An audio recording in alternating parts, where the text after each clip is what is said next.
Vigo ikirana gati ya bekiombe kianema na boigo KFS use Kenya Forest Service asaba genderete boigo kurwesegeto gochiase abananchi kwaneke bunango smeka baremete na boigo kuyerenda chinga kichionsi ase boigo basegetira abananchi kwaneke bunango tumia bare amasakara ari anchire ne kiombe kianema nigo batebe bunekirenga kyabekenana no kwaneke bunabere bagwikirania umurobere bwe serikali ya Kenya Kwanza ubusmeki bwemete chibilioni 15 go mwaka bwe 2023. Kwa majina naitwa Safari Opio. Mimi ndio nasimamia idara ya msitu Kenya Forest Service Kisii County. Siku ya leo ni siku muhimu sana kwa sababu ni mara ya kwanza kama nchi ya Kenya tunazingatia siku ya mazingira ambayo ilikuwa ikitwa Moi Day ama Utamaduni Day.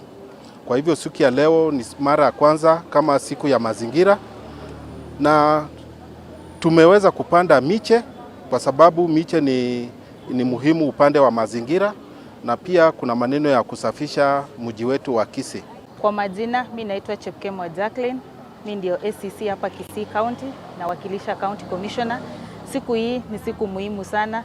Tumekuja ili tuweze kuadhimisha siku ya Mazingira Day. Ni mara ya kwanza tunasherehekea siku hii na tumekuja tujumuike na wanafunzi na other stakeholders tuweze kupanda miti.